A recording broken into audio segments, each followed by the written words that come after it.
Welcome to जी के current affairs point friends. I hope आप लोग अच्छे होंगे। तो आज मैं आप लोगों के लिए मॉर्निंग में जो साइंस का टेस्ट लेके आ चुका हूँ। इसके पहले जीके का टेस्ट आया था, तो ये टेस्ट नंबर 60 है। तो इसके पहले मैंने अभी तक 59 टेस्ट करवा चुका हूँ।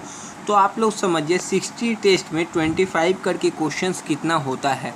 60 × 25 कितना होता है कमेंट में बताएं। इतने क्वेश्चंस अभी तक मैंने आपके लिए करा दिया है और ये क्वेश्चन आपके लिए काफ़ी इम्पोर्टेंट है। कम से कम इसी क्वेश्चंस में से 10+ मार्क्स आपके एग्जाम्स में आने वाले हैं। 10+ मार्क्स डायरेक्ट टेस्ट सीरीज से, ओनली टेस्ट सीरीज से 10+ मार्क्स आ जाएंगे आपके एग्ज़ाम्स में। तो आप ज़रूर पढ़ के जाए। 10 मार्क्स काफ़ी इंपॉर्टेंट रखता है, एक मार्क्स इंपॉर्टेंट रखता है। तो यदि आप लोगों ने टेस्ट सीरीज को कवर नहीं किया हो तो कवर जरूर कीजिए। 10+ मार्क्स मतलब सोचिए कितना ज़्यादा अमाउंट में मार्क्स आ रहा है ओनली टेस्ट सीरीज़ में। बाकी तो मैंने क्लासेस को बताया ही नहीं, पूरा क्लासेस अच्छे से करते हैं तो आपका जीके में 22+ के आसपास मार्क्स आ सकता है। एंड साइंस में 10+ मार्क्स यानी 32+ मार्क्स, यही दो चैप्टर, यही दो सेक्शन में आप गेन कर सकते हैं। बाकी का जो बचा, बाकी का आपका है मैथ्स। तो मैथ्स में यदि आप 10-12 में 8-10 भी कर लेते हैं तो आपका कट ऑफ आराम से क्लियर होने वाला है। बट उसके लिए आपको तो क्लासेस करना होगा। विदाउट क्लासेस कुछ नहीं मिलता है, थोड़ा मेहनत करना पड़ता है, तभी मेहनत का फल आपको मिलेगा। पहला क्वेश्चन से स्टार्ट करते हैं आज का। कौन सा रक्त समूह सर्वतग्राही होता है? मतलब कौन सा रक्त समूह जो है सर्वतग्राही होता है, सर्वतग्राही। पहला ऑप्शन है क्या है? O blood group O, A B या ए या ई। तो याद रखिए इस क्वेश्चन का जो सही जवाब हो जाएगा तो क्या होगा, ए बी जो है सर्वतग्राही होता है। नेक्स्ट क्वेश्चन, सर्वदाता कौन सा होता है? कमेंट बॉक्स में बता दें। बीसीजी टीका किस बीमारी के इलाज के लिए उपयोगी है? बीसीजी का टीका फुल फॉर्म कमेंट बॉक्स में बताना है आपको। टीबी, लेप्रोसी, खाद या पीलिया। तो याद रखिए बीसीजी का जो टीका है वो किसके लिए उपयोगी है? तो बेसिकली इस क्वेश्चन का जो सही जवाब होगा यार, बीसीजी का टीका टीबी के लिए उपयोगी है। किसकी? टीबी मतलब ट्यूबरकुलोसिस के लिए। नेक्स्ट क्वेश्चन की तरफ बढ़ते हैं। निम्न में से कौन सा वायरस की बीमारी है? तो वायरस से क्या बीमारी कौन सा है? पहला ऑप्शन है कॉलेरा, दूसरा ऑप्शन है दाँत, तीसरा ऑप्शन है टीबी या पोलियो। तो याद रखिए वायरस की बीमारी कौन सी है इनमें से? तो देखिए इस क्वेश्चन का सही जवाब हो जाएगा वायरस की जो बीमारी है, पोलियो जो है एक वायरस की बीमारी है। कौन सा? पोलियो। पोलियो क्या है? एक वायरस की बीमारी है। नेक्स्ट क्वेश्चन की तरफ बढ़ते हैं। नेक्स्ट है लार में कौन सा एंजाइम पाया जाता है? मैंने बहुत बार आपको ये क्वेश्चन का आंसर बताया है। पहला ऑप्शन है पेप्सिन, टेलिन, रेनिन या ट्रिप्सिन। तो याद रखिए लार में कौन सा एंजाइम आपका पाया जाता है? तो इस क्वेश्चन का जो सही जवाब हो जाएगा वो क्या होगा? तो आपका बेसिकली लार में पाए जाने वाला टेलिन जो है लार में पाया जाएगा। और आज टोटल 25 नहीं, आज 30 क्वेश्चंस कराया जाएगा। नेक्स्ट क्वेश्चन की तरफ बढ़ते हैं। गुर्दे की कार्यवाही इकाई क्या है? गुर्दे की कार्यवाही इकाई क्या है? नेफ्रॉन, न्यूरॉन, नेफ्राइटिस या लिम्फ। तो याद रखिए गुर्दे की कार्यवाही इकाई क्या है? तो देखिए इस क्वेश्चन का जो सही जवाब हो जाएगा वो हो जाएगा नेफ्रॉन। नेफ्रॉन जो है वो गुर्दे की कार्यवाही इकाई है। नेक्स्ट क्वेश्चन की तरफ चलते हैं। गिन्नी जो है कृमि के रोग में फफोले उत्पन्न होने के कारण क्या है? गिन्नी कृमि के रोग में फफोले उत्पन्न होने का कारण क्या है? नर कृमि, मादा कृमि, नर एवं मादा कृमि या लार्वा। तो देखिए बेसिकली इस क्वेश्चन का जो सही जवाब हो जाएगा वो क्या होगा? मादा कृमि जो है, नर मादा जो कृमि है वो है। नेक्स्ट क्वेश्चन की तरफ बढ़ते हैं। नेक्स्ट क्वेश्चन देखिए, श्वसन की क्रिया है, श्वसन की क्रिया होती है माइटोकॉन्ड्रिया में, राइबोसोम में, हरितलवकों में या लाइसोसोम में। तो देखिए इस क्वेश्चन का जो सही जवाब हो जाएगा, सही और सटीक जवाब क्या है? श्वसन की जो क्रिया है वह माइटोकॉन्ड्रिया में होती है। याद रखिए श्वसन की क्रिया माइटोकॉन्ड्रिया में होती है। नेक्स्ट क्वेश्चन, ट्रिकोमा जो रोग है संबंधित है। ट्रिकोमा रोग किससे संबंधित है? पहला ऑप्शन आँख से, दूसरा ऑप्शन नाक से, तीसरा ऑप्शन कान से, या चौथा ऑप्शन दांत से। तो इसका सही जवाब क्या हो जाएगा? तो जो ट्रेकोमा रोग संबंधित है वो कहाँ से संबंधित है? ट्रेकोमा रोग, तो ट्रेकोमा रोग आँख से संबंधित है। कहाँ से? आँख से संबंधित एक रोग है ट्रेकोमा। नेक्स्ट क्वेश्चन की तरफ चलते हैं। इन्फ्लुएंजा बीमारी किसके कारण होती है? बैक्टीरिया, वायरस, फफूंद या इनमें से कोई नहीं। तो याद रखिए, इन्फ्लुएंजा जो बीमारी है वो बेसिकली किसके कारण होती है? इन्फ्लुएंजा बीमारी वायरस के कारण होती है। नेक्स्ट क्वेश्चन की देखते हैं।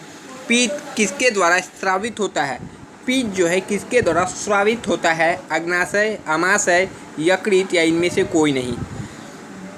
तो याद रखिए, जो पित्त जो स्रावित होता है वह यकृत से स्रावित होता है।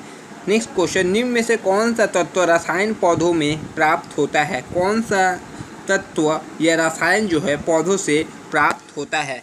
पहला ऑप्शन है क्यूनिन, दूसरा ऑप्शन है एस्पिरिन, तीसरा ऑप्शन है इंसुलिन या चौथा ऑप्शन है मार्फिन। तो कौन सा तत्व या रसायन जो है पौधों से प्राप्त होता है? तो इस क्वेश्चन का जो सही जवाब हो जाएगा वो क्या होगा?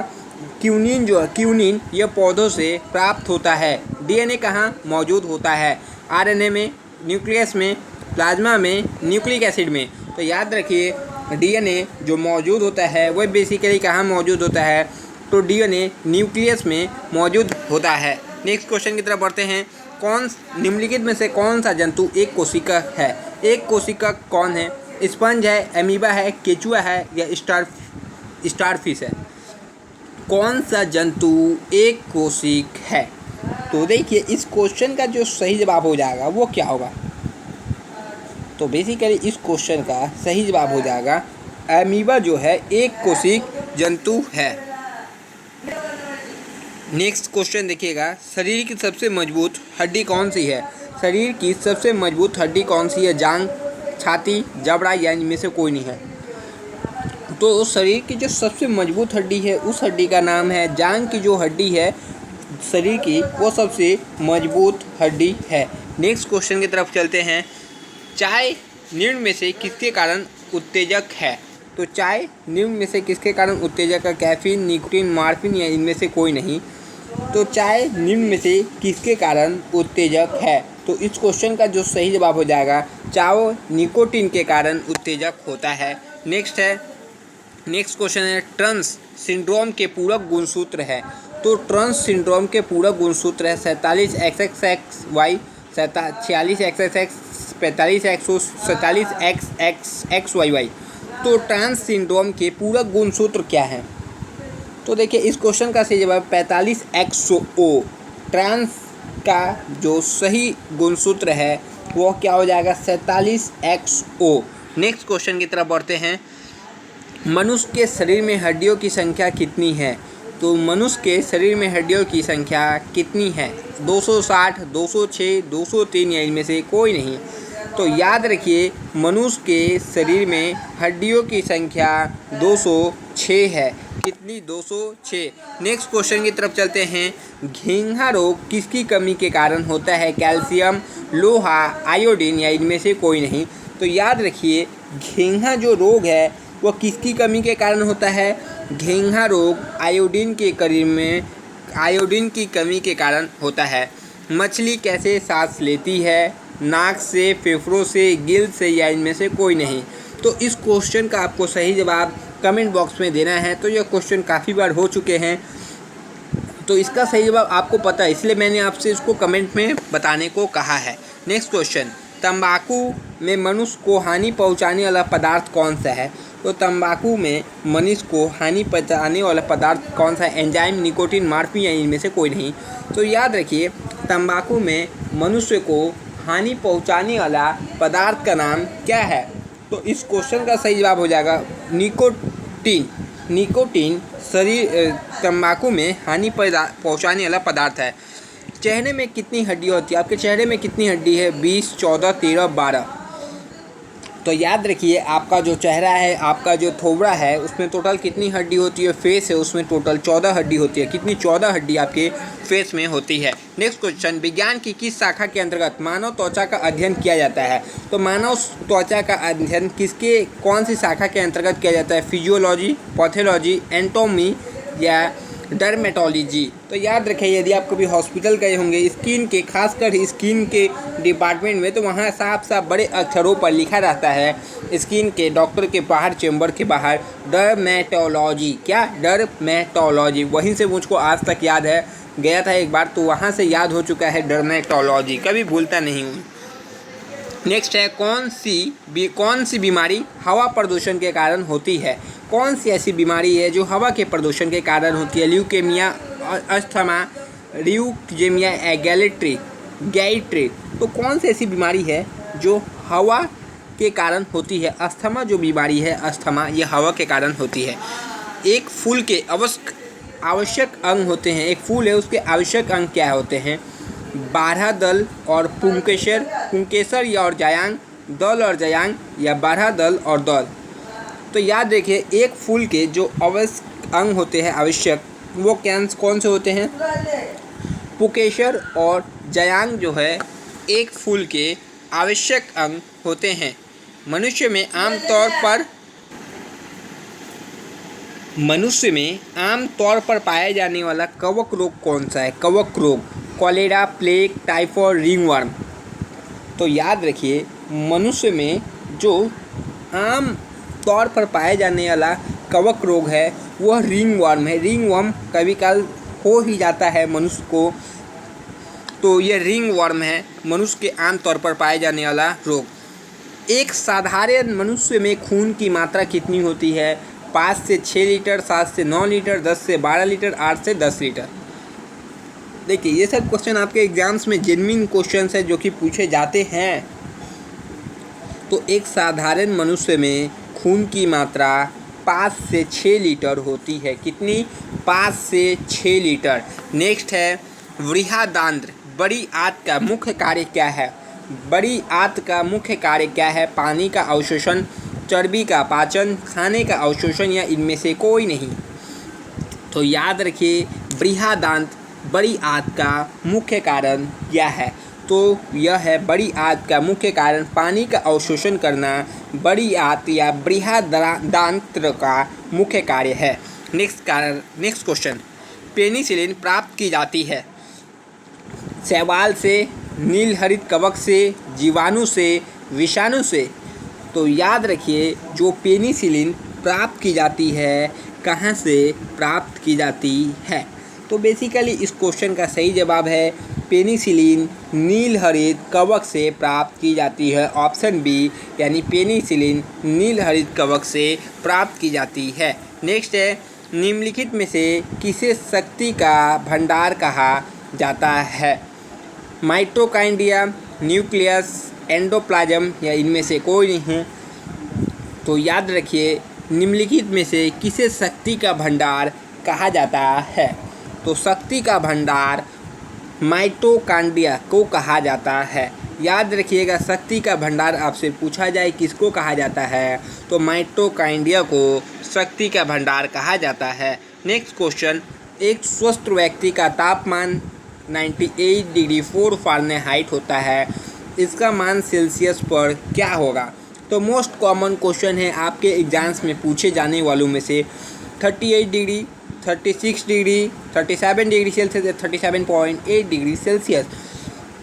तो यदि आप कोरोना वायरस के में न्यूज़ देखते होंगे तो इसका आंसर आपको पता चल गया होगा या पहले से पता होगा कितना होता है। कमेंट बॉक्स में आके आप बता सकते हैं इसका आंसर। एक स्वस्थ व्यक्ति का तापमान जो कि फ़ारेनहाइट में आपको पता है 98.4 फ़ारेनहाइट होता है, इसका मान सेल्सियस पैमाने पर क्या होगा इसको मैं कमेंट में पूछ रहा हूँ। और जो भी बंदे यह टेस्ट दे रहे हैं उसको यह कमेंट में बताना है। याद रखिए यदि आपको नहीं आता हो आप गूगल से खोज लीजिए, आप कॉपी में भी इसको निकाल सकते हैं बाई फार्मूला, मैंने फार्मूला कराया है। तो आपको इसका सही जवाब कमेंट बॉक्स में ज़रूर देना है यदि आप एक रिस्पॉन्सिबल स्टूडेंट है तो। अब नेक्स्ट देखिए आज का क्वेश्चन मिला के 585 साइंस के क्वेश्चंस का मैंने test in the form of test करा चुका हूं। तो इन क्वेश्चंस को आपको टेस्ट के फॉर्म में दे ही देना है, क्योंकि देखिए यह क्वेश्चन आपके आने वाले एग्ज़ाम्स के लिए अति महत्वपूर्ण है। अति मतलब बहुत ज़्यादा महत्वपूर्ण है।